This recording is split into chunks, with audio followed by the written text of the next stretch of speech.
जय श्री कृष्ण मेरे सभी प्यारे कथा श्रोताओं को। मेरा नाम है नमित अग्रवाल और स्वागत है आपका मेरे चैनल कथावाचक में। कृष्ण लीला में अश्वमेध खंड जारी है। आइए आज की कथा आरंभ करते हैं। श्री गर्ग जी कहते हैं, नृपेश्वर, तत्पश्चात भगवान श्री कृष्ण यादवों की रक्षा करके सबसे मिलजुल कर रथ के द्वारा कुशस्थलीपुरी को चल दिए।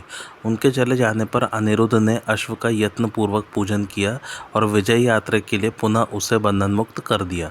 छूटने पर वह घोड़ा अनेकानेक देशों को देखता हुआ तीव्र गति से आगे बढ़ा। उसके पीछे वृष्णिवंशी यादव भी वेगपूर्वक चले। दुर्योधन की पराजय सुनकर दूसरे दूसरे भूपाल महाबली श्री कृष्ण के भय से अपने राज्य में आने पर भी उस घोड़े को पकड़ न सके। तदंतर यज्ञ का वह घोड़ा इधर उधर देखता सुनता हुआ द्वैतवन में जा पहुंचा, जहां राजा युधिष्ठिर भाइयों और पत्नी के साथ वनवास करते थे। उस द्वैतवन में भीमसेन प्रतिदिन हाथियों के समुदायों के साथ उसी तरह क्रीड़ा करते थे जैसे बालक खिलौनों से खेलता है।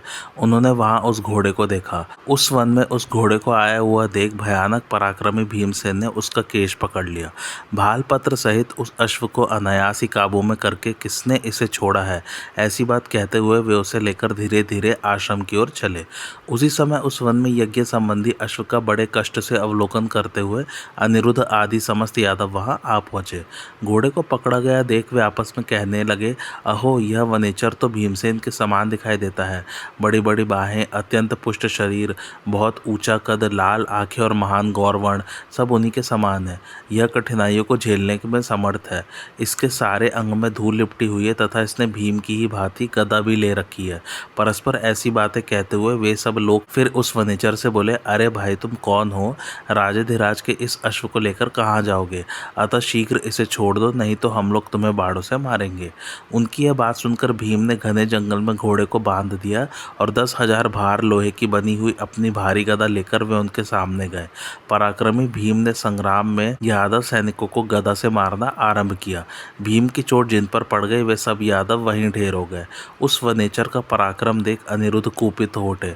उन्होंने अपने उस शत्रु के ऊपर 1,000 मतवाले हाथी हाँक दिए। वे हाथी क्या थे? दिग्गज थे और पर्वत के शिखर के समान दिखाई देते थे। उन्होंने भीमसेन को पृथ्वी पर पटक दिया और दांतों से दबाना आरंभ किया। यह देख भीमसेन सहसा उठकर खड़े हो गए और क्रोध से उनके ओठ फड़कने लगे। उन्होंने अपनी वज्र सरीखी गदा से उन मतवाले हाथियों को पीटना आरंभ किया। किन्हीं को उठाकर आकाश में फेंक दिया और कितनों को वहीं पृथ्वी पर दे मारा। कुछ हाथियों को उन्होंने पैरों से मसल दिया और कितनों को उठाकर दूसरे हाथियों पर फेंक दिया। फिर तो सारे हाथी भय से व्याकुल हो भागने लगे। तब अत्यंत कुपित हो गदाधारी गद वहां आ पहुंचे। निकट जाकर उन्होंने भीमसेन को पहचान लिया, फिर भी मन में शंका बनी रही। अतः उन्होंने नमस्कार करके पूछा, हे वीर, तुम कौन हो? यह मेरे सामने ठीक ठीक बताओ। वे बोले, हे गद, मैं भीमसेन हूँ। हमारे शत्रु दुर्योधन ने हमें जुए में जीतकर नगर से निकाल दिया। यहाँ से 1 योजन की दूरी पर भाइयों सहित युधिष्ठिर वनवास करते हैं। देखो ना, यह भगवान की कैसी विचित्र माया है। वन में निवास करते हुए 8 वर्ष बीत गए हैं, अभी 4 वर्ष शेष है। इसके बाद हमें पुनः 1 वर्ष तक अज्ञातवास करना होगा।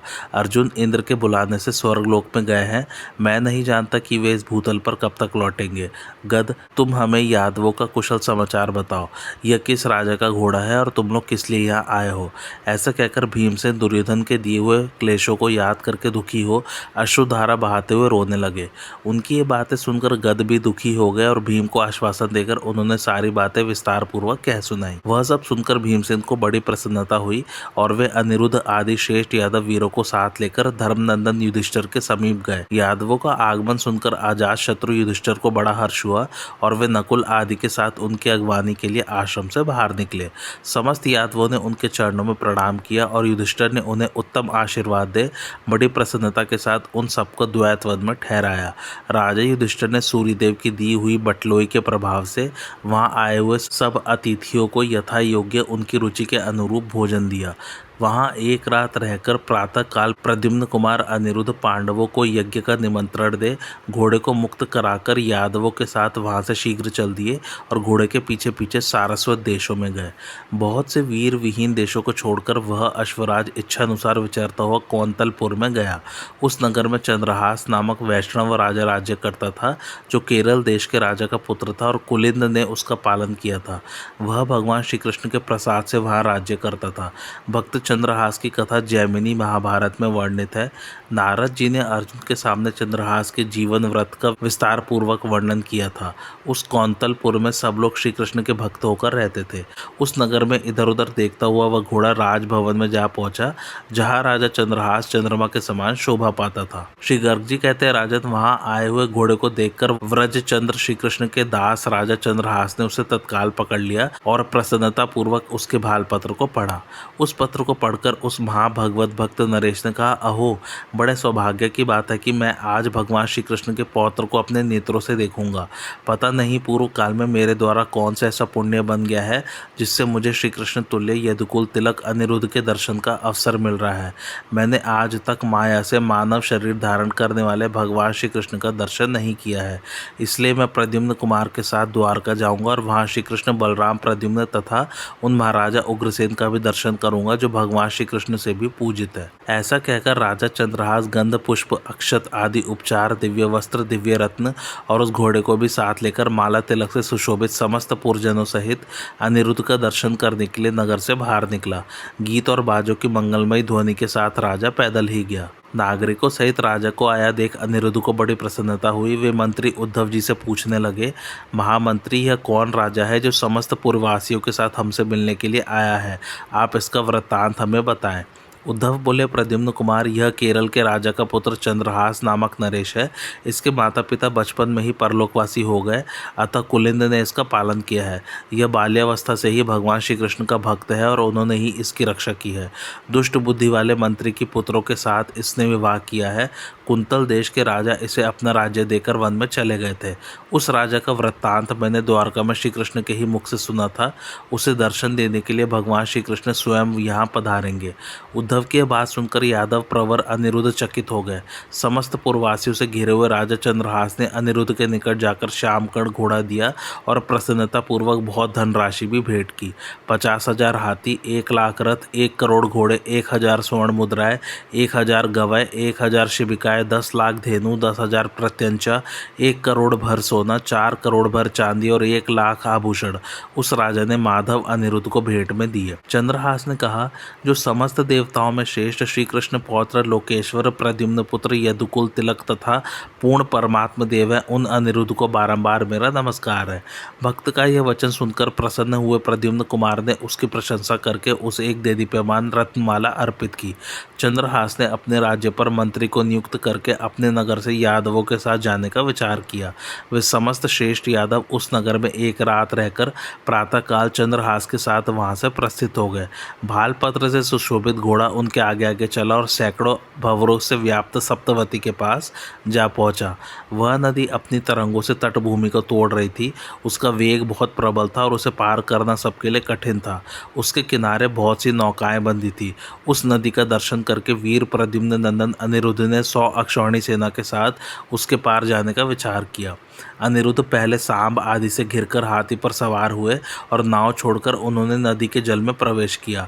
पहले तो उसका जल उस सेना से मथित होकर गंदला हो गया, फिर वह नदी पंकिल भूमि मात्र रह गई। यह विचित्र घटना घटित हुई। समस्त यादव हंसते हुए बड़े विस्मय में पड़ गए। तदंतर वह घोड़ा धीरे धीरे आगे बढ़ा और जाते जाते जहाँ सिंधु नदी एवं समुद्र के मध्य में नारायण सरोवर है वहाँ पहुँच गया। वह प्यास से व्याकुल हो रहा था। उसने उस तीर्थ का जल पिया। इतने में ही अनिरुद्ध आदि समस्त यादव वहाँ आ गए। उन्हें मार्ग में धर्मद्वेषी नीच म्लेच्छों से लोहा लेना पड़ा और उन्हें परास्त करके वे वहाँ आए थे। वहाँ घोड़े को देखकर उन सबने नारायण सरोवर में स्नान किया। श्री गर्ग जी कहते हैं, महाराज, राजा उग्रसेन का घोड़ा बड़े बड़े वीर नरेशों का दर्शन करता तथा भारतवर्ष में विचरता हुआ अन्य अन्य राज्यों में गया। इस तरह भ्रमण करते हुए उस अश्व को बहुत काल व्यतीत हो गया और फाल्गुन का महीना आ पहुंचा, जो सबको घर की याद दिलाने वाला है। फाल्गुन मास आया हुआ देख अनिरुद्ध शंकित हो गए और बुद्धिमानों में श्रेष्ठ मंत्री प्रवर उद्धव से बोले, मंत्री प्रवर, यादव राज उग्रसेन चैत्र में ही यज्ञ करेंगे, हम लोग क्या करें? अब अधिक दिन शेष नहीं रह गए हैं। इस भूतल पर अश्व का अपहरण करने वाले राजा कितने शेष रह गए हैं, मैं सुनना चाहता हूँ। आप शीघ्र उनके नाम बताइए। उद्धव बोले, हरे, अब भूतल पर या आकाश में अश्व का अपहरण करने वाले शूरवीर शेष नहीं रह गए हैं, इसलिए अब तुम सोने के हारों से अलंकृत द्वार वाली यादवों की द्वारकापुरी को चलो। उनकी यह बात सुनकर सुनकर अनिरुद्ध को बड़ा हर्ष हुआ। अनिरुद्ध ने अश्व के आगे भी उद्धव जी की कही हुई बात दोहराई। इस प्रकार अनिरुद्ध का कथन सुनकर वह सर्वज्ञ अश्व उसी तरह शीघ्रता पूर्वक द्वारका को चल दिया जैसे लंका से लौटे हुए हनुमान जी बड़े वेग से किष्किंधापुरी में आए थे। उसके पीछे पीछे भानु और सांब आदि शूरवीर वायु तथा मन के समान वेगशाली घोड़ों द्वारा दौड़ने लगे। उन सब लोगों ने अश्व के अपहरण की आशंका से उसको पकड़कर सोने की रस्सियों से बांध दिया और उसे सेना के बीच में करके अपनी पुरी की ओर प्रस्थान किया। गाजे बाजे की आवाज़ के साथ दुंदुभिया बजवाते पृथ्वी को कंपित करते तथा दुष्ट शत्रुओं के मन में त्रास भरते हुए यादवगढ़ आगे बढ़ रहे थे। यादवों के साथ जाते हुए उस घोड़े को देखकर नारद जी नया कलह या विवाद खड़ा करने के लिए दूत की भांति इंद्र के पास गए। उनके सामने घोड़े का वृत्तांत उन्होंने विस्तार पूर्वक कहा। वह वृत्तांत सुनकर इंद्र ने उस घोड़े को चुरा ले जाने का विचार किया। वे शीघ्र ही अदृश्य होकर अश्व को देखने के लिए भूतल पर आए। भगवान विष्णु की माया से सब देवता भी मोहित रहते हैं। कुबेर, ब्रह्मा और इंद्र आदि भी जब भगवान की माया से मोहित हो जाते हैं तब भूतल के साधारण मनुष्यों की तो बात ही क्या है। इंद्र ने वहां जाकर वृष्णिवंशियों की संपूर्ण सेना का निरीक्षण किया। वह सेना प्रलय काल के समुद्र की भांति भयंकर तथा करोड़ों शूरवीरों से भरी हुई थी। यादवों की उस उद्भट एवं विशाल सेना को देखकर इंद्र डर गए। श्री कृष्ण के भय से देवेंद्र अविलंब इंद्रावतीपुरी को लौट गए। यह भगवान श्री कृष्ण की कृपा थी जिससे उन्होंने युद्ध की आशा छोड़कर चुपचाप बैठे रहने की नीति अपनाई। अनेक चतुरंगड़ी टुकड़ियों से युक्त हो यात्रा करते हुए महात्मा अनिरुद्ध की वह विशाल सेना हाथियों, रथों, घोड़ों और पैदल वीरों के द्वारा स्वर्गलोक में इंद्र की सेना के समान सुशोभित हो रही थी। संपूर्ण हाथी अलग हो गए, रथ, घोड़े और पैदल भी अलग अलग होकर चलने लगे। श्री कृष्ण के पुत्रगण हर्षोल्लास से भरकर द्वारका के पथ का अनुसरण कर रहे थे। वे जम्बू द्वीप के विजेता थे और लोक परलोक दोनों पर विजय पाना चाहते थे।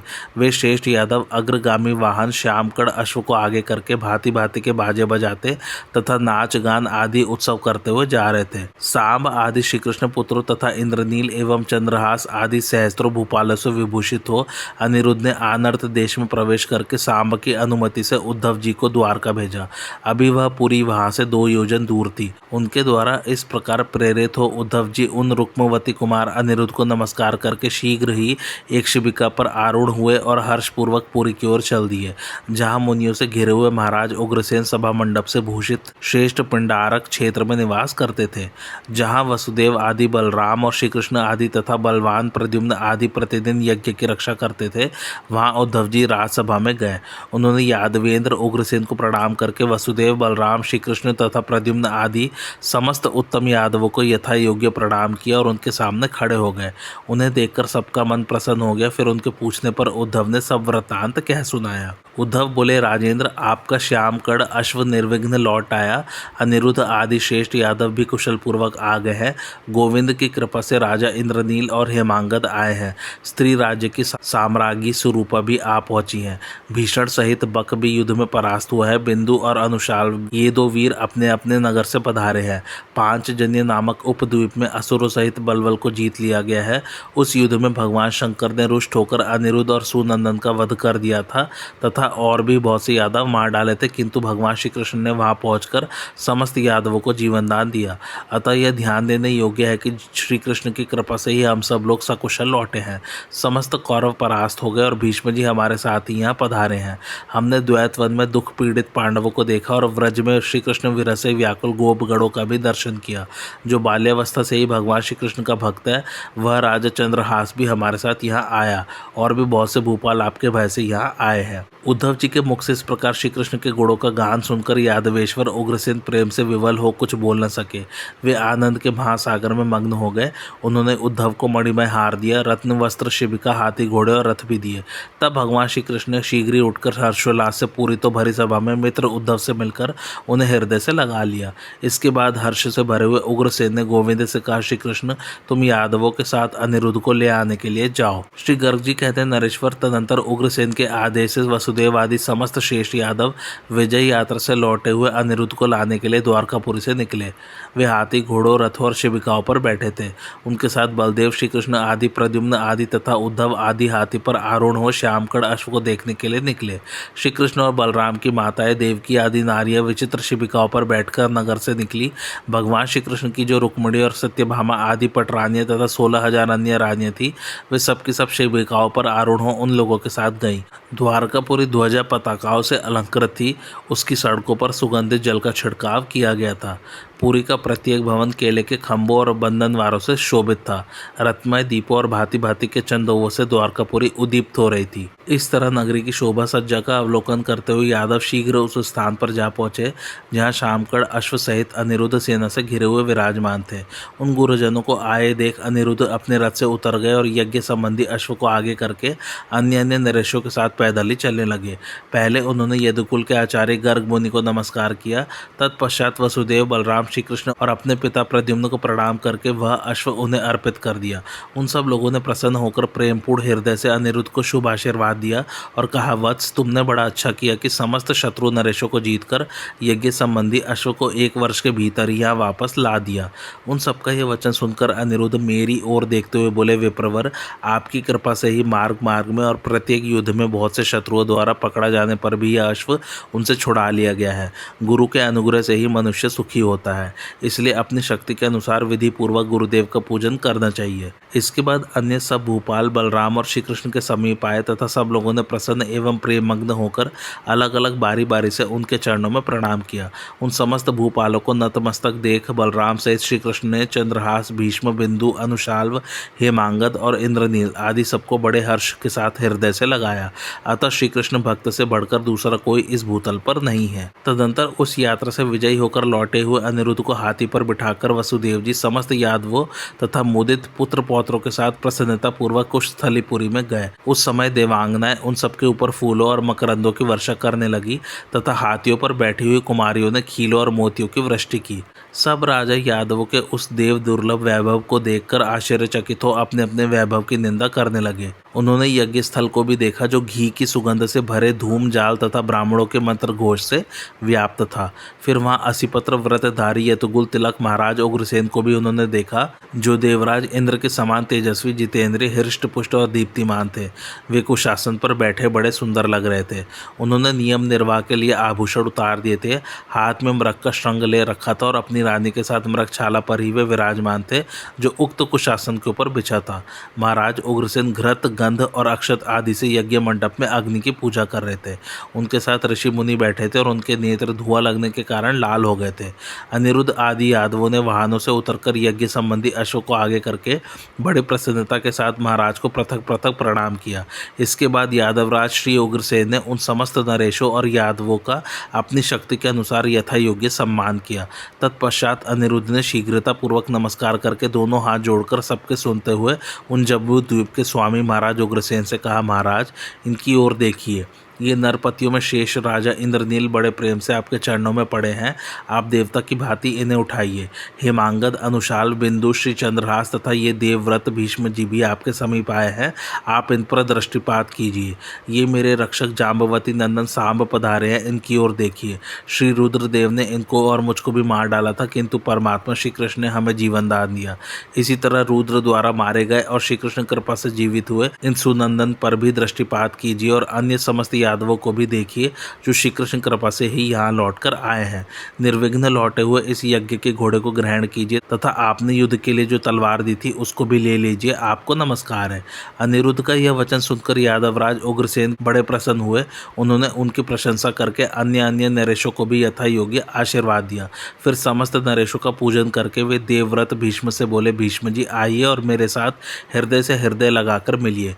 यो कहकर यदुकुल तिलक उग्रसेन ने उठकर उनका गाढ़ आलिंगन किया। इसके बाद दान मान से सम्मानित हुए वे राजा तथा यादव बड़ी प्रसन्नता के साथ द्वारकापुरी के विभिन्न ग्रहों में निवास करने लगे। तदंतर अनिरुद्ध को सांब आदि के साथ आया देख देवकी, रोहिणी, रुक्मणी तथा रुक्मवती आदि पूजनीय स्त्रियों ने उन्हें हृदय से लगाकर बड़े हर्ष का अनुभव किया। सुरूपा, रोचना और उषा, इन सबको भी बड़ी प्रसन्नता हुई। सांब की प्रशंसा सुनकर दुर्योधन की पुत्री लक्ष्मणा नेत्रों से आनंद के आंसू बहाती हुई अत्यंत हर्ष का अनुभव करने लगी। सेना सहित अनिरुद्ध के लौट आने से द्वारका के घर घर में मंगलोत्सव मनाया जाने लगा। श्री गर्ग जी कहते हैं, राजन, तत्पश्चात 8 द्वारों से युक्त फहराती हुई पताकाओं से सुशोभित, अग्निकुंडों से संपन्न और 8 याज्ञिकों से युक्त रमणीय यज्ञ मंडप में, जहाँ पलाश, बेल तथा बहुवार के युप शोभा दे रहे थे, अनेकानेक वेदिकाओं तथा चशालों से जो विभूषित था तथा जिसमें स्नुवा, मृगचर्म, कुश, मूसल और उलूखल आदि वस्तुएं संकलित थी, और इनके अतिरिक्त भी जहाँ बहुत सी सामग्रियों और नाना प्रकार की वस्तुओं का संग्रह किया गया था, राजर्षि उग्रसेन वेदों के पारंगत महर्षियों तथा यादवों के साथ वैसे ही शोभा पा रहे थे जैसे अमरावतीपुरी में देवराज इंद्र देवताओं के साथ सुशोभित होते हैं। भगवान श्री कृष्णचंद्र के आमंत्रण पर नंद आदि गोप, वृषभानुवर आदि श्रेष्ठ पुरुष तथा श्रीदामा आदि ग्वाल बाल द्वारकापुरी में आए। यशोदा, राधिका तथा अन्य सब व्रजांगनाएं शिविकाओं और रथों पर आरूढ़ हो प्रसन्नता पूर्वक कुशस्थली में आई। बुलावा जाने पर अपने पुत्रों और कौरवों के साथ राजा धृतराज भी वहां आए। अन्य नरेश भी निमंत्रण पाकर कुशस्थली में पधारे। श्री कृष्ण से आमंत्रित हो युधिष्ठिर, भीमसेन, अर्जुन, नकुल तथा सहदेव अपनी पत्नी द्रौपदी के साथ वन से वहां आए। श्री कृष्ण ने नारद जी को भेजकर इंद्र आदि 8 दिक्पालों, 8 वसुओं, 12 आदित्यों, 4 संत कुमारों, 11 रुद्रों, मरुदगणों, वेतालों, गंधर्वों, किन्नरों, विश्वदेवों, समस्त साध्यगणों, विद्याधरों, देवताओं, देवपत्नियों, गंधर्वियों और अप्सराओं को बुलवाया। श्री कृष्ण का यज्ञोत्सव देखने के लिए यमराज की बहन यमुना जी भी आई। उन सबको आया देख राजा उग्रसेन ने बड़ी प्रसन्नता के साथ उन्हें यथा योग्य स्थानों में ठहराया। किन्हीं को शिविरों में, किन्हीं को मंदिरों में, किन्हीं को विमानों में और किन्हीं को उपवनों में आवास स्थान दिया गया। उस यज्ञ में मैंने वेद व्यास जी को आचार्य बनाया और बकदालभ्य को ब्रह्मा तथा पहले जिन लोगों को निमंत्रित किया गया था वे दिव्य ऋषि महर्षि ऋत्विज बनाए गए। इसके बाद यज्ञ में श्री कृष्ण की इच्छा से अनिरुद्ध ब्रह्मा का, चंद्रमा का और अपना भी पृथक पृथक रूप धारण करके 3 रूपों में सुशोभित हुए। प्रद्युम्न कुमार की यह लीला देखकर देवता, यादव और भूप गण आश्चर्यचकित हो परस्पर एक दूसरे के कान में इसी बात की चर्चा करने लगे। व्यास जी ने राजा से कहा, यादव श्रेष्ठ मेरी बात सुनो। यहाँ जो राजा और ब्राह्मण यथा योग्य स्थान पर अलग अलग बैठे हैं, इनमें से 64 दंपत्ति गोमती के तट पर मेरे आदेश के अनुसार यथोचित जल लाने के लिए जाए। अदिति के साथ कश्यप, अरुंधति के साथ वशिष्ठ, कृपि के साथ द्रोणाचार्य, अनसुईया के साथ अग्नि, रुक्मिणी के साथ श्री कृष्णचंद्र, रेवती के साथ बलराम, मायावती के साथ प्रद्युम्न, उषा के साथ अनिरुद्ध, सुभद्रा के साथ अर्जुन, लक्ष्मणा के साथ सांब और अपनी अपनी भार्याओं के साथ हेमांगद आदि राजा भी जाएं। इस प्रकार व्यास जी के कहने से सपत्नीक ब्राह्मण और राजा पल्लव बांधकर गोमती का जल लाने के लिए गए। देवकी, रोहिणी, कुंती, गांधारी और यशोदा को आगे करके रुक्मिणी सहित श्री कृष्ण ने कलश उठाया। उसी प्रकार रेवती के साथ बलराम तथा जो भी सपत्नीक भूपाल थे उन सब ने फूल और पल्लवों सहित सोने चांदी के कलश लेकर गोमती तट को प्रस्थान किया। उस भीड़ में रुक्मिणी के साथ श्री कृष्ण को जाते देख नारद जी झगड़ा लगाने के लिए सत्यभामा के भवन में गए। भगवान की उस भार्या को घर में अकेली देख उसके द्वारा आगमन का कारण पूछे जाने पर वे बोले, सत्राजित नंदिनी, मैं देखता हूँ इस घर में तुम्हारा कोई आदर नहीं है। श्री कृष्ण रुक्मिणी के साथ गोमती का जल लाने के लिए गए हैं। बहुत से लोग तुम्हारे पास याचना करने आते हैं, तुम स्वर्ग से पारिजात वृक्ष अपने यहाँ लाने में सफल हुई। श्री कृष्ण के संकल्प को सिद्ध करने वाली स्यमंतक मणि से मंडित तथा मानिनी हो। ऐसी तुम परम सुंदरी को जो गरुड़ पर यात्रा कर चुकी है छोड़कर श्री कृष्ण रुक्मिणी के साथ शोभा देखने के लिए चले गए। माँ सत्यभामिनी, जिसके पुत्र प्रद्युम्न है और जिसके पौत्र अनिरुद्ध है, वह रुक्मिणी अपनी बात, मान और गौरव का सर्वोपरि प्रदर्शन करती है। मेरे प्राणनाथ रुक्मिणी के साथ गए हैं। यह बात सुनकर सत्यभामा को बड़ा रोष हुआ। वे दुखी होकर रोने लगी। इसी समय नारद जी की चेष्टा जानकर भगवान श्री कृष्ण एक रूप से तत्काल सत्यभामा के भवन में चले आए। उन सर्वज्ञ परमेश्वर ने वहां आते ही यह बात कही, प्रिय, मैं उस समाज में रुक्मिणी के साथ नहीं गया, भोजन करने के लिए आ गया हूँ। केवल भौजी के साथ भैया बलराम जी गए हैं। उनकी यह बात सुनकर सत्यभामा प्रसन्न हो गई और नारद जी भयभीत होकर उठे तथा दूसरे भवन में चले गए। जाम्बवती के घर में जाकर उसके आगे सारा समाचार कहा। सुनकर वह हंसने लगी और बोली, मुनि जी महाराज, झूठ मत बोलिए, श्रीनाथ जी तो भोजन करके घर में सो रहे हैं। यह सुनकर डरे हुए नारद जी तुरंत वहां से निकलकर मित्रबिंदा के घर में जा पहुंचे और चारों ओर देखते हुए बोले, मैया, जहाँ राजा और रानियों का समाज जुटा है वहाँ नहीं गई क्या? घर में क्यों बैठी हो? वहाँ रमा वल्लभ श्री कृष्ण गोमती का जल लाने के लिए जा रहे हैं। वे अपने साथ रुक्मिणी, सत्यभामा तथा जाम्बवती को भी ले जाएंगे। मित्रबिंदा बोली, देवर्षि जी, केशव की तो सभी प्यारी है, वे जिसको भी छोड़कर चले जाएंगे वही जीवित नहीं रह सकेगी। उधर घर में देखे श्री कृष्ण अपने पोते को लाड़ लड़ा रहे हैं। तब मुनि उठकर श्री कृष्ण पत्नियों के सभी घरों में चक्कर लगाते रहे, परंतु उन सब में उन्हें श्री कृष्ण की उपस्थिति जान पड़ी। फिर सोच विचार कर देवर्षि श्री राधा को यह समाचार देने के लिए गोपांगनाओं के महलों में गए, परंतु वहां श्री राधा तथा गोपियों के साथ नंदनंदन चौपड़ खेलते दिखाई दिए। उन्हें देखकर देवर्षि ने जो ही वहां से खिसक जाने का विचार किया, त्यों ही श्री कृष्ण ने तुरंत उन्हें हाथ से पकड़ लिया और वहीं बिठाया। फिर विधिवत उनकी पूजा करके वे बोले, विप्रवर, तुम यह क्या कर रहे हो? व्यर्थ ही मोहित होकर इधर उधर घूम रहे हो। मैंने अपनी पत्नियों के घर घर में तुम्हें देखा है। तुम्हारे ही डर से मैंने अनेक रूप धारण किए हैं। तुम ब्राह्मण हो, इसलिए तुम्हें दंड तो नहीं दूंगा, परंतु प्रार्थना अवश्य करूंगा। मैं सबका देवता हूँ और ब्राह्मण मेरे देवता हैं। जो मूढ़ मानव ब्राह्मणों से द्रोह करते हैं वे मेरे शत्रु हैं। जो लोग ब्राह्मणों को मेरा स्वरूप समझकर उनका पूजन करते हैं वे यही लोक में सुख भोगते हैं और अंत में मेरे परम धाम में चले जाएंगे। देवर्षि, तुम मेरी पुरी में मेरी ही माया से मोहित हो गए, यह सोचकर खेद न करना, क्योंकि ब्रह्मा तथा रुद्र आदि सब देवता मेरी माया से मोहित हो जाते हैं। भगवान का यह वचन सुनकर उनसे प्रशंसित हो वे महामुनि चुपचाप प्रतिविजयों से भरे हुए यज्ञ मंडप में चले आए। उधर वे श्री कृष्ण आदि राजा, रुक्मणी आदि स्त्रियां नाना प्रकार के बाजो गाजों के साथ गोमती के तट पर गई। भगवान गोविंद के यश का गान करने वाली झुंड की झुंड स्त्रियों के कड़ों और नुपुरों का मधुर मनोहर शब्द वहां गूंजने लगा। मेरे साथ मुनिवर व्यास ने जल संबंधी देवताओं का पूजन करवाकर जल से भरा हुआ एक घड़ा अनसुईया जी के हाथ में दिया। तत्पश्चात रेवती आदि सभी स्त्रियों ने कलश पकड़े, किंतु उनके कोमल हाथों से वे सभी कलश नहीं उठ सके। जो फूलों के भार से पीड़ित हो जाती है वे कोमलांगी स्त्रियां कलश का बोझ कैसे उठा सकती हैं। तब वे राजरानियां एक दूसरे की ओर देखकर हंसने लगी और बोली, अब हम लोग कलश के बिना यज्ञ मंडप में कैसे जाएंगी। उस समय रुक्मणी आदि सभी स्त्रियों ने मन ही मन श्री कृष्ण से प्रार्थना की, हे श्री कृष्ण, हे जगन्नाथ, हे भक्तों के कष्ट का निवारण करने वाले चक्रधारी देव, आप सर्वशक्तिमान है, इस संकट में हमारी रक्षा कीजिए। इस प्रकार कहती हुई उन स्त्रियों ने जब कलश में हाथ लगाए तब वे सभी भारहीन हो गए। उन्होंने रत्नों तथा मोतियों से विभूषित अपने अपने मस्तक पर उन कलशों को उठाकर रख लिया और अपने पतियों के साथ वे शीघ्रतापूर्वक यज्ञ मंडप में चली आई, जहाँ भेरी, शंख और पणम आदि बाजे बज रहे थे। गोमती का जल लाकर उन सब ने उस स्थान पर पहुंचा दिया जहाँ शामकड़ अश्व के साथ यादवराज उग्रसेन विराजमान थे। श्री गर्ग जी कहते हैं, महाराज, महात्मा राजा उग्रसेन के यज्ञ में उनकी परिचर्या में प्रेम के बंधन से बंधे हुए समस्त बंधु बांधव लगे रहे। उन यादवराज ने विभिन्न कर्मों में सगे संबंधी भाई बंधुओं को लगाया। भीमसेन रसोई घर के अध्यक्ष बनाए गए। धर्मराज युधिष्ठिर को धर्म पालन संबंधी कर्म में नियुक्त किया गया।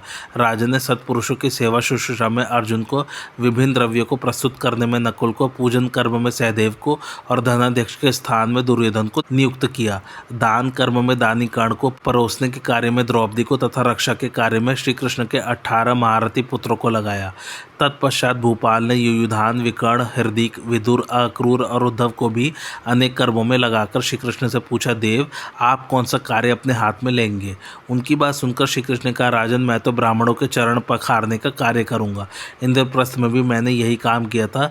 यह सुनकर ब्रह्मा आदि देवता और भूतल के मनुष्य हंसने लगे। आज की कथा यही समाप्त होती। कैसे लगे आप लोग को मेरी कथा मुझे कमेंट करके ज़रूर बताइए और मेरे चैनल कथावाचक को लाइक, शेयर और सब्सक्राइब ज़रूर कीजिए। Thanks for watching. धन्यवाद।